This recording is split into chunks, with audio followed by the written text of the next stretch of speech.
Kuja. Hapana, sina kushow. Baby. Kuja. Baby, they're arguing.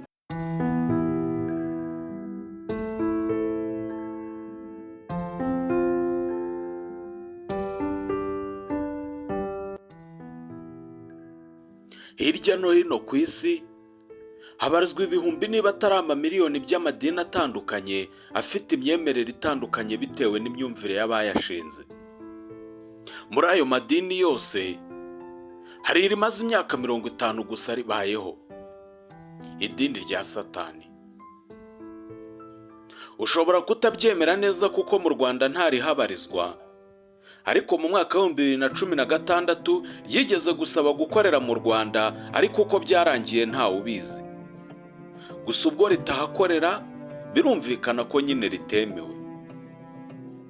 Mu bindi bihugu bitandukanye ku isi bimwe na bimwe iri dini rifite abayoboke baterana mu buryo buharaho, ariko cyane cyane i Burayi ndetse no ku mugabane wa Amerika kuko ariho ryahawe ubuzima gatozi. Ni idini rifite umubare w'abayoboke utazwi, cyane cyane ko mu mahame shingiro yaryo harimo ihame rivuga yuko kubara abarigize bitarimo.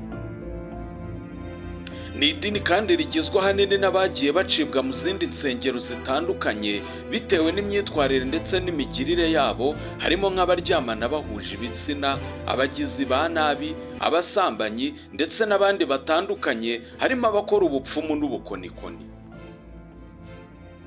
Ikinyejana cya 20 cyazanye ubwisanzure budasanzwe mu myemerere, bituma bamwe basengeraga mu madini akuze bazirura bimwe mu madini yari yaravuze yuko bizira, kugira ngo nabo birebere n'amaso yabo icyo bashobora kuba baramutse babikoze. Inkomoko y'idini rya Satani rimaze guhabwa intebe nk'andi yose ku isi, ryaba ryaravutse rite, rimeze rite, cyangwa se rizamera rite? Nitwa Dushimimana Ozemimosa. Turambura inyandiko twige Satani ndetse n'abambari be.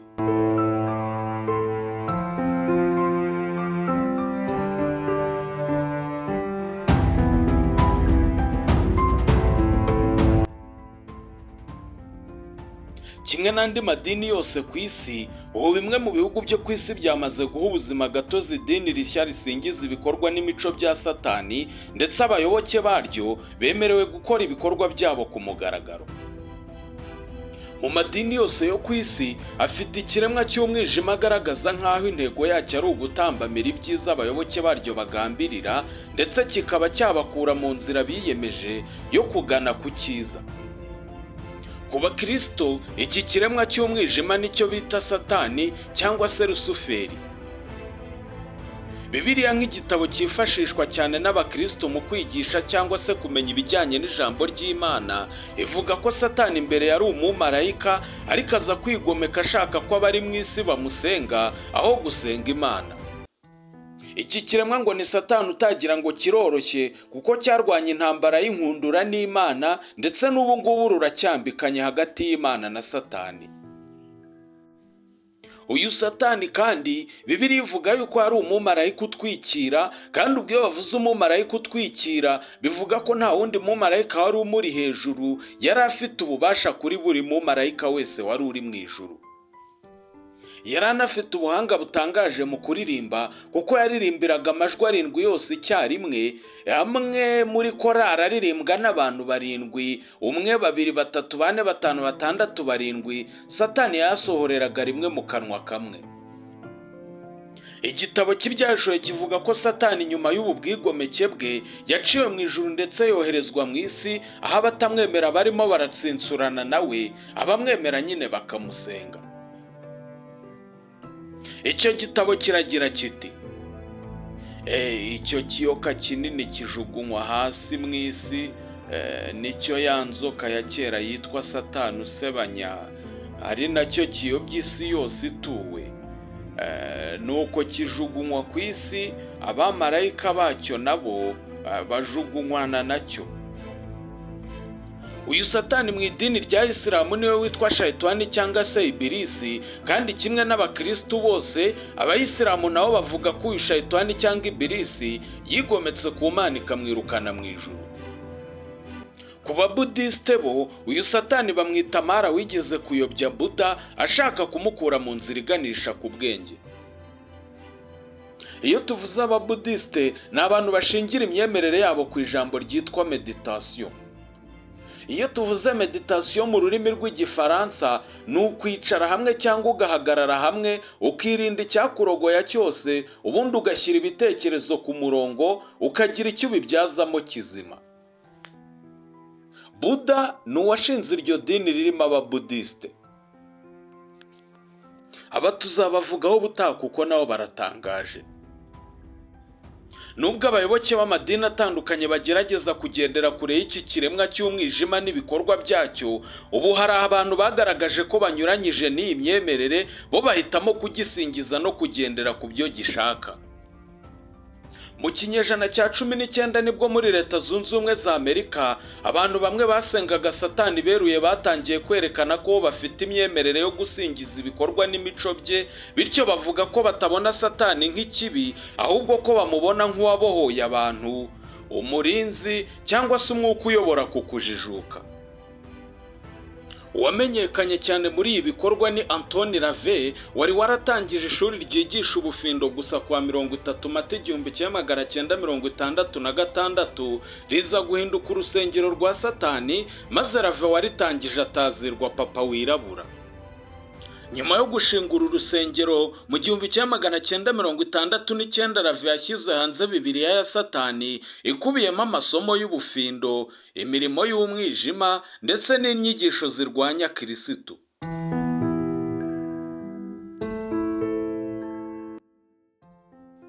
Nyuma y'uko iyi Bibiliya igiye hanze, iri dini ryatangiye kumenyekana muri Amerika yose, ndetse abantu batangira kuryibazaho n'uburyo ryaba ryadutse. Iyi myemerere ntiyagumye muri Leta Zunze Ubumwe za Amerika gusa, kuko mu 1970 mu Bwongereza hadutse irindi tsinda ry'abantu ryitwa Order of Nine Angels, bishaka kuvuga ngo itegeko ry'abamarayika 9 mu rurimi rw'Ikinyarwanda. Iyi myemerere yaje gufata indi ntera ndetse irushaho gutera ubwoba abatuye isi mu 1978, ubwo igisirikare cya Amerika cyemereraga abasirikare bacyo bafite iyo myemerere kuba nabo bajya bahabwa umwanya wo guterana aho bari mu birindiro bya gisirikare bitandukanye mu gihugu. Iyi myemerere ntiyagumye muri Leta Zunze Ubumwe za Amerika gusa, kuko mu 1970 mu Bwongereza hadutse irindi tsinda ry'abantu ryitwa Order of Nine Angels, bishaka kuvuga ngo itegeko ry'abamarayika 9 mu rurimi rw'Ikinyarwanda. Iyi myemerere yaje gufata indi ntera ndetse irushaho gutera ubwoba abatuye isi mu 1978, ubwo igisirikare cya Amerika cyemereraga abasirikare bacyo bafite iyo myemerere kuba nabo bajya bahabwa umwanya wo guterana aho bari mu birindiro bya gisirikare bitandukanye mu gihugu. Nubwo imyemerere yarwanyijwe cyane n'abakristo ndetse ikaza gucibwa intege n'urupfu rwa LaVey mu 1997, isa nkaho ibyawe bitarangiye, kuko mu 2013 umunyamuziki witwa Michael Ford yashinze idini rya Rusuferi muri Leta Zunze Ubumwe za Amerika. Michael Ford mu mwaka wa 2015 yafunguye urusengero rukuru rw'iri dini mu mujyi wa Houston muri Leta ya Texas, ndetse mu 2015 ryaje kugaragaza icyifuzo cyo gushyira ikibumbano kibaranga muri Oklahoma, nubwo bataje kubyemererwa. Nk'uko twababwiye mbere, mu 2016 iri dini ryashatse kwagura ibikorwa byaryo mu gihugu cy'u Rwanda, ariko uko byarangiye ntago tubizi, gusa ubwo batarimo barakora ubu ngubu birumvikana yuko batabyemerewe. Mu mwaka wa 2019 iri dini ryahawe ubuzima gatozi n'ubuyobozi bwa Leta Zunze Ubumwe za Amerika, ndetse kugeza ubu ngubu rikaba rimaze kugira insengero zirenga 20 mu bihugu nka Canada, Mexique ndetse na Colombia. Iri dini naryo ryemera umusaraba, ariko waba ucuritse ugereranyije n'uw'abandi, kandi bagira ibimenyetso bya mpande eshatu ebyiri zisobekeranye ziri mu ruziga, ikiganza kibumbye ariko agahera n'urutoki rwa kabiri bizamuye. Neza neza ni ikimenyetso nka kimwe byamamare bimwe na bimwe bikunda gukora. Hari kandi ijisho rirebera muri mpande eshatu iri mu ruziga, umutwe w'ihene ufite amahembe ndetse n'ibindi bimenyetso bitandukanye. Katolika nk'idini ryigeze kugira ububasha buganje kurusha leta zose zo ku isi, yakoresheje imbaraga z'umurengera irwanya ino myumvire yo gusenga Satani. Abantu bamwe baratwikwa, abandi baricwa hakoreshejwe ibikoresho bitandukanye harimo nk'imihoro, ibyuma ndetse n'ibindi byambura ubuzima ubugifite. Koko kandi niko byagendaga, kuko icyo gihe Katolika yari iganje ku isi yose. Icyo yashakaga yakoraga icyo ngicyo, wabyitambika nawe ubuzima bwawe bukabigenderamo. Mu kurwanya abafite imyizere yo gusenga Satani, ibikoresho byakoreshwaga mu kubica byabanzwaga gusengerwa kugira ngo bibe byejejwe, kandi n'umurimo bigiye gukora ube wejejwe.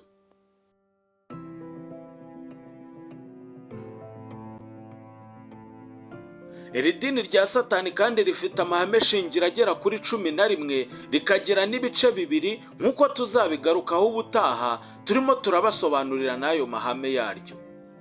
Aratangaje cyane. Nitwa Dushimimana Ozemimosa. Mwagize neza kuduha umwanya wanyu mukadukurikira. Nyagasani abahezagire, ubundi tubonane ubutaha. Uramutse ugiriwe ubuntu bwo kureba ku ndangamuntu ya buri muturarwanda wese, wasanga igice kinini handitswe ngo cyavutse ku itariki ya mbere z'ukwa mbere umwaka uyu n'uyu. Abo tubita abana ba Nida. Njyewe nawe wabona turi mu bahimbye amatariki y'amavuko kugira ngo tujye tubona uko dukora isabukuru nk'abandi bose.